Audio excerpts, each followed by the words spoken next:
ఎఫెసీ పత్రిక 1వ అధ్యాయం 13వ వచనం. బైబిల్ ఈ రీతిగా సెలవిస్తుంది, మీరును సత్యవాక్యమును అనగా మీ రక్షణ సువార్తను విని. బైబిల్ చెప్తుంది, మీరును సత్యవాక్యమును విని. మనం వినే వాక్యం ఏది? సత్యవాక్యం. సత్యవాక్యమును విని మీ రక్షణ సువార్తను, సత్యవాక్యమును అనగా మీ రక్షణ సువార్తను విని. మనం వినేటటువంటి సత్యవాక్యము నాకు రక్షణను కలగజేస్తుంది. నేను వినే సత్యవాక్యము నాకు రక్షణను కలగజేస్తుంది. చెప్పండి, నేను వినే సత్యవాక్యము నాకు రక్షణను కలగజేస్తుంది. హల్లెలూయా. సత్యవాక్యమును అనగా మీ రక్షణ సువార్తను విని క్రీస్తునందు విశ్వాసముంచి వాగ్దానము చేయబడిన ఆత్మచేత ముద్రించబడితిరి. ఏ ఆత్మచేత? వాగ్దానము చేయబడిన ఆత్మచేత ముద్రించబడితిరి. అంటే సత్యవాక్యమును అనగా మీ రక్షణ వార్తను మీరు విన్న తర్వాత మీరు రక్షించబడి ఉంటే వాగ్దానము చేయబడిన ఆత్మచేత దేవుడు నీకు ముద్ర వేస్తాడంటాడు. నువ్వు రక్షించబడి ఉంటే, రక్షించబడినట్లు ఓవర్ యాక్షన్లు చేస్తే ముద్ర ఉండదు. రక్షింపబడినట్లు ఓవర్ యాక్షన్లు చేస్తే ముద్ర ఉండదు. ఏ ముద్ర? వాగ్దానము చేయబడిన ఆత్మచేత మీరు ముద్రించబడితిరి. ఏ వాగ్దానము చేశాడు దేవుడు అంటే, రక్షింపబడిన మిమ్మల్ని అందరినీ కూడా నేను నాతో పాటు పరలోకానికి తీసుకెళ్తాను. నేను ఎక్కడుంటానో అక్కడ మీరు కూడా ఉంటారు. ఇది వాగ్దానం. నా తండ్రి ఇంట అనేక నివాసములు కలవు, లేకపోతే నేను మీతో చెప్పుదును. నా తండ్రితో నేను ఈ రీతిగా అడుక్కుంటాను, ప్రభువా, నేను మీరు ఏ రీతిగా ఏకమై ఉన్నారో నాకు మీరు అనుగ్రహించిన వారు కూడా నాతో ఏకమై ఉండులాగున దయచేసి మీరు నాకు అనుమతి ఇవ్వండి అని. అప్పుడు ప్రభుల వారు భూమి మీద రక్షణ సువార్త వినిన తరువాత నీవు రక్షించబడి ఉంటే వాగ్దానము చేయబడిన ఆత్మచేత నిన్ను ముద్రిస్తాడు. ఆయన నీకు ముద్ర వేస్తాడు. ఆ ముద్ర నీ మీద పడ్డ తర్వాత నీవింకా పనికిరాని మాటలు, పనికిరాని చేష్టలు, పనికిరాని కార్యాలు ఏవి ఉండవు. మేము చిన్నప్పుడు పశువుల సంత జరిగేది.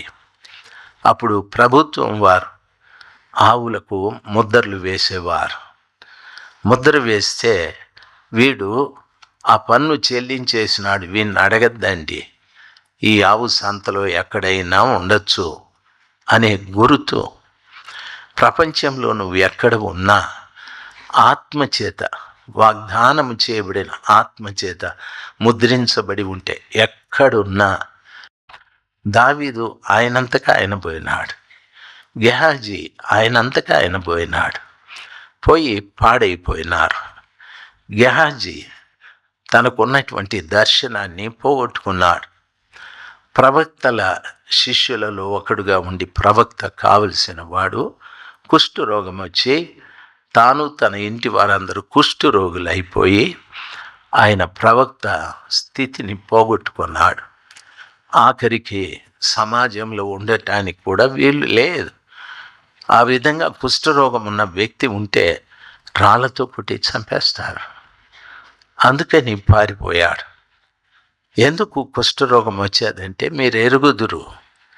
గెహాజీ ఆయన పరిగెత్తుకుంటూ నయమాను కుష్టు వ్యాధి నుండి బాగుపడ్డ తరువాత కానుకలు ఇవ్వటానికి వచ్చాడు. ఆ ప్రవక్త అన్నాడు, యెహోవా జీవము తోడు, నేనేమి ముట్టను, నాకు అవసరం లేదు అని.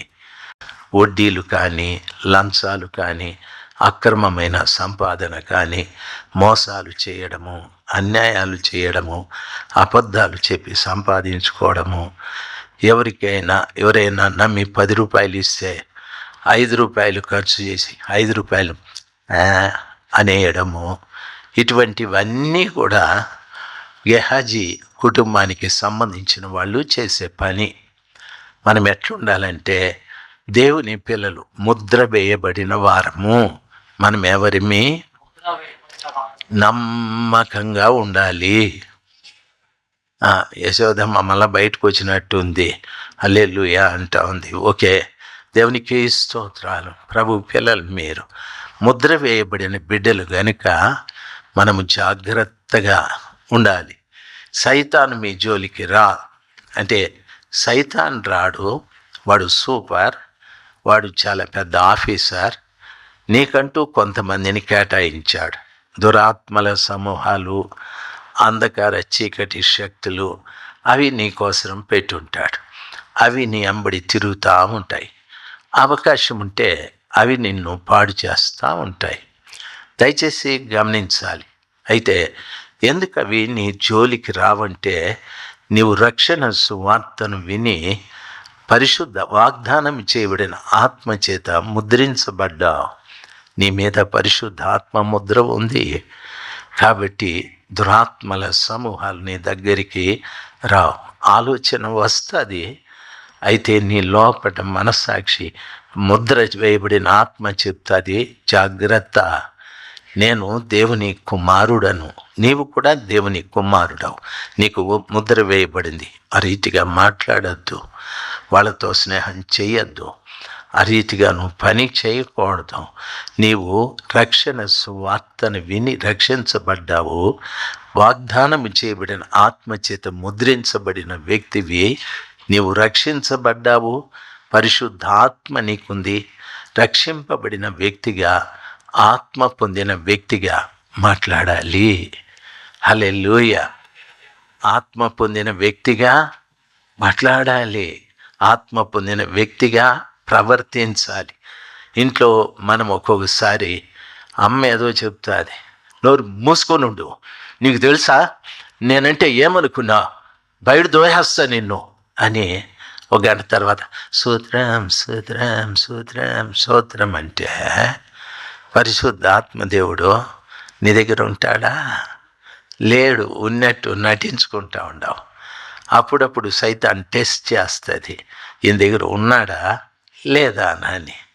కొంతమంది మగబిడ్డలు అంటారు, ఈ మధ్య నీకు బాగా ఎక్కినట్టుంది, దెబ్బకు దించుతా, తన్నానంటే ఛార్జీ లేకుండా పోతాం మీ ఇంటికని. మీరు మాట్లాడి అది ప్రవచనమై చంద్రబాబు ద్వారా అది క్రియ జరిగించి ఆడవాళ్ళందరికీ ఫ్రీ బస్ వేసేసినాడు.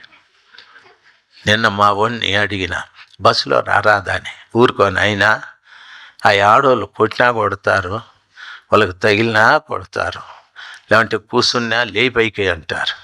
ఎందుకు నడుచుకొని వచ్చేది మేలు దానికంటే. చంద్రబాబు ఎంత భయంకరమైన శిక్ష మనకు పెట్టినాడు అని అనుకుంటా. ఏదో మహానుభావుడు, దేవుడు ఆయనకు ప్రేరేపణ పుట్టించి ఆడబిడ్డల్ని నా ఆడబిడ్డలు అంటాడు. అది నాకు చాలా ఇష్టం, నా ఆడబిడ్డలు అంటాడు. మీరందరూ క్రిస్మస్ పండుగ ఛార్జీలకి నేను ఇస్తా, వెళ్ళిపోండి విజయవాడకి పోయి నీ ఆడబిడ్డలు వచ్చినా. ఎందుకు అంటాడు, కిస్మిస్కి బట్టలు పెట్టువా, కిస్మిస్కి ఖర్చులు ఉన్నాయి, తలాకు ఒక 5,000 అని. నా ఆడబిడ్డ మీరు కాదు, మీరెవరో దొంగ ఆడబిడ్డలో అనేస్తాడు. దయచేసి గమనించాలి, అది రాజకీయవాదులు మాట్లాడేటటువంటి మాటలు. వాళ్ళు ఎప్పుడూ మనల్ని ఆదుకోలేరు. మనల్ని ఆదుకునేవాడు యేసయ్య ఒకడే. ఎట్లా ఆదుకుంటాడంటే, రక్షణ సువార్తను విని నీవు రక్షించబడిన తరువాత వాగ్దానం చేయబడిన ఆత్మచేత నిన్ను ముద్రిస్తారు. ముద్రించిన తర్వాత ఆ ముద్ర చెడిపోకుండా జాగ్రత్తగా కాపాడుకోవాలి. హల్లెలూయా. చిన్న వినాలి, సరేనా? ఓకే, కాపాడుకోవాలి. ముద్రను చెడిపేసే అవకాశాలు ఉన్నాయి. అంటే సైతాన్ వచ్చి నేరుగా తుడు అన్నాడు. నీవే పోయి మామ తుడి అని అంటావు. వాడు అంటాడు, ఇన్ని రోజులకి నీకు బుద్ధి వచ్చింది రా ఇట్లా అని ఊదేస్తాడు. ముద్ర దెబ్బకు పోతుంది. రమణ తారాడుకుంటా ఉన్నాడు, ముందే లేదా అని. ఓ దేవునికి స్తోత్రం, వెతుక్కోవాలా. అట్లా చేస్తాడా? చేస్తాడు. ఎఫెసీ పత్రిక 4వ అధ్యాయము 30వ వచనాన్ని చదవండి. ఎఫెసీ పత్రిక 4వ అధ్యాయము చూడండి. దేవుని పరిశుద్ధాత్మను దుఃఖపరచకండి. విమోచన దినము వరకు ఆయన యందు మీరు ముద్రించబడి ఉన్నారు. Praise the Lord. అందరూ చెప్దాం హల్లెలూయా. దేవుని పరిశుద్ధాత్మను దుఃఖపరచకండి. నా దగ్గర ఎక్కడుంది దేవుని పరిశుద్ధాత్మ? నీవు సత్య సువార్తను విన్న తరువాత దేవుడు నిన్ను రక్షించాడు. నువ్వు రక్షించబడిన తరువాత రక్షణ పోగొట్టుకోకుండా ఉండటానికి ఆయన వాగ్దానం చేయబడిన ఆత్మ చేత నీకు ముద్ర వేశాడు. ఈ నుదుట ఏముంది? వాగ్దానం చేయబడిన ఆత్మ ముద్ర ఉంది. ఇట్లా తారాడుకోండి. కీర్తన ఇట్లా తారాడుకో. అన్ని అబద్ధాలు చెప్తాడు. యాడని చూడు, మీ అమ్మకు చూపెట్టు. మీ అమ్మ అంటది సర్ది ముఖమా, పొద్దున్నేనే కదా నువ్వు నాతో పోట్లాడింది. యాడనే నీకు ఆత్మ ముద్ర ఉండేదని. ఆత్మ ముద్ర ఉండేవాళ్ళు పోట్లాడరు. అమ్మకు చాలా వినయంగా అమ్మకు పనులన్నీ చేసి పెడతారు. పాప నిర్మలమ్మ పెద్దోడిని చూస్తోంది, వానికి పడాల మొదటి ముద్ర అనని. లేకపోతే వాడు ఉండడు, కంట్రోల్లో ఉండడు అనని. చాలామంది తల్లిదండ్రులు అంటారు, రే నువ్వు నాకేనా పుట్టింది అని అంటారు. అంటే ఇంకెవరికి పుట్టినట్లు? వాడంటాడు, భలేదానివమ్మ, నీకు పుట్టకపోతే నిన్నెందుకు అమ్మ అంటాను, మా నాయన ఎందుకు నాయన అంటాను. అమ్మ అంత మాట అనే కారణం ఏమంటే అమ్మకు వాడు పొసగడంలే. కోడి పిల్లలు చూడండి, అది రకరకాల అరుపులు అరుస్తుంది. గింజలు కనిపిస్తే అంటుంది. ఆ చెట్టు కింద ఈ చెట్టు కింద ఉండే పరిగెత్తుకొని వచ్చేస్తాయి. గద్ద వచ్చిందనుకో వికారంగా అరుస్తుంది, కేక అని. అప్పుడు ఓహో ఎవరో శత్రువు వచ్చినాడు అని వచ్చేస్తాయి. అమ్మ చాలా జాగ్రత్తగా పిల్లల్ని కనిపెడతా ఉంటుంది. వాళ్ళు మాట్లాడే మాటలు, వాళ్ళ ప్రవర్తన, వాళ్ళ దగ్గర డబ్బులు ఉంటే ఎట్లా ఖర్చు చేస్తారు వీళ్ళు, ప్రతిదీ ఇన్స్పెక్టర్ లాగా అమ్మ, సూపర్వైజర్ లాగా అమ్మ. నాయన 10 రూపాయలు కావాలా? యాలరా 10 ఉండరా, ఏమే వానికి 50 రూపాయలు అంటే అంటాడు. ఆయన ఒక విచిత్రమైన కేసు. వాడు 10 అడిగితే 50 ఇస్తాడు. వాడు నిన్ను అడిగింది 10 కదా అండి అంటే, వాడు మన బిడ్డ స్కూల్లో ఎంజాయ్ చేయనేనని ఈ 50 రూపాయలకి ఏం కొనాలో తెలియక గంజాయి కొనుక్కుంటాడు. వాడు ఏం కొంటాడు? 50 రూపాయలు ఖర్చు పెట్టేది వానికి తెలియదు. అందుకని మన ఫ్రెండ్ చెప్తాడు, ఇది దాగరా, ఆకాశానికి అట్లా పోయి మళ్ళీ కిందికి వస్తావని. ఆడన్న ఆగిపోతే నేను లాక్కొని వస్తాను, ఇక దాని గురించి భయం లేదు అని చిట్కా వేస్తాడు. అంతే. వీడు బుక్కులు ఏడబడేసినో తెలియదు. ఏమి లేరా పైకి తెలుగు అయిపోరు లేరా. ఉప్పు కప్పు రంబు చెప్పరాని. కప్పు ఉప్పు సార్, అదేంటే కప్పు ఉప్పు అంటావు? నేను చెప్పింది ఉప్పు కప్పు రంగు కదా. ఏదైతే ఏముంది సార్, కప్పు ఉప్పు అని రారా అంటాడు. పోతే సొక్కాయి పైకి ఎత్తి భీముని గుద్దులు 2 గుద్దాడు. అప్పుడు దిగిపోతాడు కిందికి. దిగిపోయి ఇప్పుడు చెప్తా సార్ అంటాడు. ఉప్పు కప్పు రంబు ఒక్క పోనిక నుండు చూడ రుచులు వేరయ్యా విశ్వదాభిరామ. అబ్బా మీ అందరికీ తెలుసు ఈ పద్యము, నాకు రాదు. ఉప్పు కప్పురమే తెలుసు. మీరు చెప్తా ఉంటే చెప్పేసిన. ఓకే, ఎప్పుడో నా 40-50 ఏళ్ళ కిందట చదువుకునే చదువు ఇంకా ఎడ గుర్తుంటుంది? గుర్తుండదు. అయితే ఆ దేవుని వాక్యాలు మాత్రం గుర్తున్నాయి. Praise the Lord. దేవుని వాక్యం సెలవిస్తుంది, మీరు పరిశుద్ధాత్మ అనే ముద్ర వేయబడిన వారు.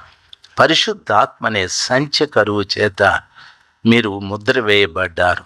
కాబట్టి మీరు మీ ఆత్మని దుఃఖపరచకండి. ఇక్కడ చాలా మంచిగా చెప్తాడు, పరిశుద్ధాత్మ అను సంచ కరువు చేత ముద్రించబడ్డారు. సంచ కరువు అంటే అడ్వాన్స్ అని, అంటే ప్రభువు మనల్ని సాతానుడి వద్ద కొని మనకు రక్షణ దయచేసి అడ్వాన్స్గా పరిశుద్ధాత్మనిచ్చి, సాతాన పూర్తిగా నేను ఎప్పుడు కొంటానంటే తిరిగి వస్తాను చూడు, అప్పుడు ఫుల్ అమౌంట్ నీకు పే చేసేసి వెళ్ళిపోతాను. ఒక వ్యక్తి ఉన్నాడు కదా, ఎవరు వాడు? యెరూషలేము నుండి యెరికో పట్టణానికి దిగొస్తున్న వ్యక్తి కొట్టబడి దొంగల చేత కొర ప్రాణాలతో విడిచిపెడితే ఆయన తీసుకెళ్ళి పూటకోళ్ళ వాని ఇంట్లో వదిలిపెట్టి ఎన్ని కాసులు ఇచ్చినాడు? 2 కాసులు ఇచ్చి, వీడు ఇంకా ఏదైనా అప్పు చేస్తే నేను తిరిగి వస్తాను, అప్పుడు మొత్తం నీకు చెల్లించి తీసుకెళ్తాను అని చెప్పాడు. కాబట్టి పరిశుద్ధాత్మ అనేది ప్రభు మనకు అడ్వాన్స్గా పే చేశాడు. బైబిల్ అదే చెప్తారు, అడ్వాన్స్గా పే చేయబడిన పరిశుద్ధాత్మను మీరు దుఃఖపరచకుడి. మీరేం చేయకూడదు? మన దగ్గర ఎవరున్నారు? Very good. మన దగ్గర ఎవరున్నారు? ఎక్కడ? ఆయన లేడే. పొద్దున్న లేచినప్పుడు కూడా లేడు. రోజు ఆయన కనిపిస్తే నువ్వు చచ్చిపోతావు. బెన్నిహిన్ గారు ఆయన సాక్ష్యం చెప్పినారు. ఆయన పరిశుద్ధాత్మ పొందిన తర్వాత రోజుకి 20 గంటల సేపు పరిశుద్ధాత్మతో గడిపేవాడంట. ఎప్పుడైనా ఆయన వాష్రూమ్కి లేకపోతే బ్రేక్ఫాస్ట్కి లేక లంచ్కి వెళ్ళేటప్పుడు ఆయన చెప్పేవాడంట, holy spirit please you stay here, I will come back. నేను తిరిగి శాంతక్క కూతురు చూడు కువైట్లో ఉంది, ఇప్పుడు వచ్చింది, వెళ్ళిపోయింది కువైట్కి, దయచేసి వినాలి, నేను తిరిగి వచ్చేస్తాను, వెయిట్ చేయని చెప్పి టపాని పోయి స్నానం చేసేవాడంట. టపాన పోయి ఇడ్లీను దోశ తినేవాడు. టపాన్ వచ్చేసి పరిశుద్ధాత్మతో మాట్లాడేవాడంట. ఆ రీతిగా ఆత్మ దేవునితో సహవాసం కలిగి ఆత్మదేవుడు అతన్ని ప్రపంచానికే ఉపయోగపడే వ్యక్తిగా దేవుడు అతన్ని చేసేసాడు. హల్లెలూయా.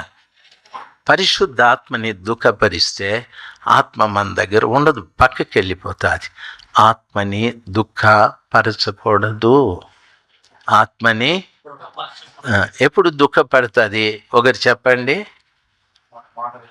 ఎప్పుడు ఆత్మానుసారంగా మనము జీవించమో అప్పుడు ఆత్మదేవుడు దుఃఖపడి మన దగ్గర నుండి వెళ్ళిపోతాడు. మనము ఆత్మ లేని వారము అయిపోతాం. మన రక్షణ కూడా మన దగ్గర ఉండదు. ఉన్న రక్షణ ఆనందం ఉండదు, పరిశుద్ధాత్మ నింపుదల కూడా ఉండదు. కాబట్టి దేవుని పిల్లలు జాగ్రత్తగా గమనించాల్సింది, నీతి అనున్నటువంటి వాక్యాన్ని విని మీరు రక్షించబడ్డారు. అది రక్షణ సువార్త. వాగ్దానం చేయబడిన ఆత్మ చేత మీరు ముద్రించబడ్డారు. మీ మీద ఆత్మ ముద్ర ఉంది. అయితే ఆ ముద్రని దుఃఖపరచకండి. పరిశుద్ధాత్మ దేవుని దుఃఖపరచకండి. ఆత్మ దేవునికి సంబంధించిన రీతిగా మాట్లాడండి, ప్రవర్తించండి, ఆ రీతిగా జీవించండి. కుటుంబంలో కానీ, పనిచేసే స్థలంలో కానీ, లేకపోతే చర్చిలో కానీ, మీ మాట, మీ ప్రవర్తన, మీ జీవన శైలి అంతా ఆత్మ దేవునికి తగినట్టుగా ఉండాలి. ఎవరికి తగినట్టుగా? ఆత్మ దేవునికి. కొంతమందికి ఫ్రెండ్స్ ఉంటారు, ఫ్రెండ్స్కు తగినట్లుగా జీవిస్తూ ఉంటారు. వాళ్ళు ఆత్మ దేవునికి తగినట్టుగా వారు జీవించరు. ఆత్మని పోగొట్టుకుంటారు, జీవితం పాడైపోతుంది. వారికి తెలియదు. అటువంటి వాళ్ళ దగ్గరికి సాతానుడు పంపిన దురాత్మల సమూహాలు, చీకటి శక్తులు ఇవన్నీ వాళ్ళ దగ్గరికి వస్తాయి. ఎందుకంటే ఆత్మని పోగొట్టుకున్నారు కాబట్టి వాళ్ళ దగ్గరికి వస్తాయి. మీరెంతమంది ఆత్మని పోగొట్టుకున్నారో ఒకసారి చేయి పైకెత్తి గట్టిగా హల్లెలూయా చెప్పండి. హల్లే హల్లే హల్లే. మా వాళ్ళు 2-3 ఎత్తినారు చేతుల పైకి. Very good. ఆత్మని పోగొట్టుకుంటే మన దగ్గరికి ఎవరు వస్తారు? అపవిత్ర ఆత్మలు వస్తాయి, దురాత్మలు వస్తాయి. వచ్చి అప్పుడప్పుడు అవి నీ చేత పని చేయించేసి పక్కకి వెళ్ళిపోతాయి.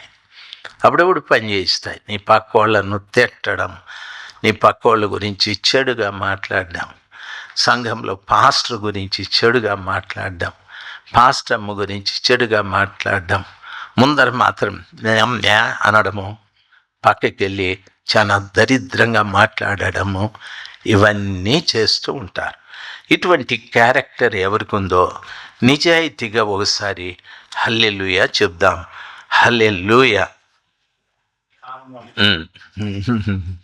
మీరు నిజం ఒప్పుకున్నారు. నిజంగా నాకంటే ముందు మీరు పరలోకానికి వెళ్ళిపోతారు. నిజం ఒప్పుకున్నారు కాబట్టి. కొంతమంది ఉన్నారు కేడీ నెంబర్ 1లో, వాళ్ళని దేవుడు కూడా వాళ్ళని మార్చలేడు, వదిలేసి ఉంటాడు. అవతలకి ఆయన వదిలేసి ఉంటాడు. దేవుని బిడ్డలు ఎప్పుడు నిజాయితీగా బ్రతికేది నేర్చుకోవాలి. దాన్ని యథార్థత అంటారు.